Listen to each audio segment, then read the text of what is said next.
Let's take a very controversial issue. All spiritual people are generally against lovemaking.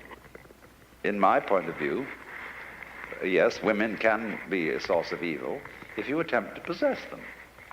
I mean, if you can say of another person, I love you so much I want to own you, and really tie you down and call you, well, it's like that poem of Ogden Nash where someone claimed that he loved his wife so much that he climbed a mountain and named it after her. Called it Mount Mrs. Oswald Tregennis.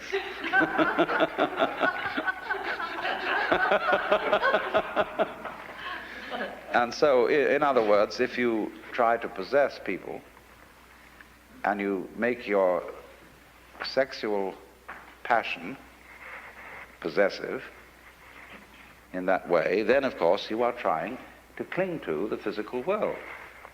But you see, women are in a way much more interesting if you don't cling to them, if you let them be themselves and be free. And in my opinion, you can have a very spiritual sex life if you are not possessive. But if on the other hand you are possessive, then you're in trouble. But you know, the average Swami won't agree with that, because he confuses, by thinking that the body that I touch is something evil. He's hung up with it. It's like the story of the two Zen monks who were crossing a river, and it was the ford was very deep because of the flood, and there was a girl trying to get across, and one of the monks immediately picked her up, threw her over his shoulder and carried her across, put her down on the other side, and then the monks went one way and she went another. And the other monk had been in a kind of embarrassed silence, which he finally broke, and he said, do you realize that you broke a monastic rule by touching and picking up a woman like that? And he said, oh, but I left her on the other side of the river and you're still carrying her.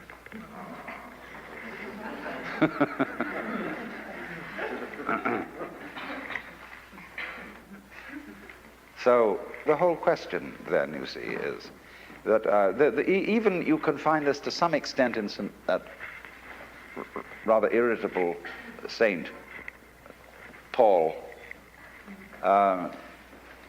where he speaks of the opposition of the flesh and the spirit.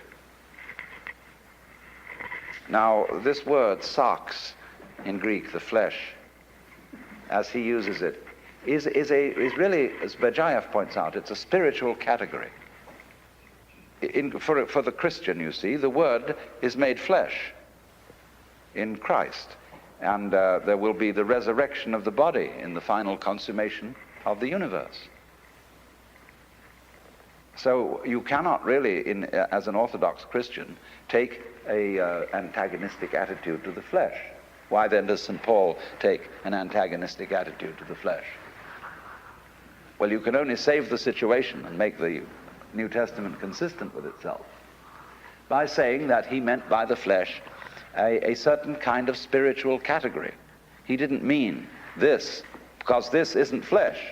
Flesh is a concept. This is not. And so the flesh, or you might say, we talk about the sins of the flesh, they have entirely to do with certain hang-ups that we have about our bodies.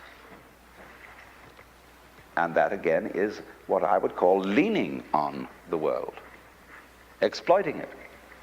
When you take, as a Buddhist, you take the third precept, kame sumichachara veramani sikapadam samadhiyami.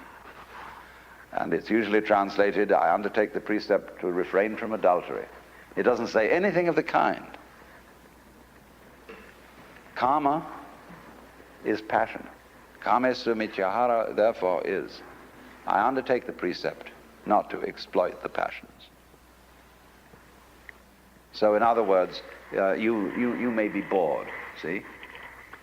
And you're feeling sort of empty and at a loose end, and you think, well, I don't know, let's go and commit adultery. It might liven things up, see? And that would be what they call in Zen raising waves when no wind is blowing. It would be quite a different matter if, in a perfectly spontaneous and natural way, you fell in love with some woman. You wouldn't be going out of your way to get into trouble. It would be appropriate and natural at the time. Or in the same way, a lot of people, instead of saying, let's commit adultery, when they feel sort of bored, they say, let's go and eat something. And so they become fatter and fatter and fatter because they're filling the spiritual vacuum in their psyche with food, which doesn't do the job. It is not the function of food to fill spiritual vacuums. So in this way, one exploits the appetites or the passions. So likewise also the fifth precept, Sura Merya Majjapamadhatana, is the list of intoxicating substances. And it doesn't say that you are not going to take them. It says you're not going to be intoxicated by them.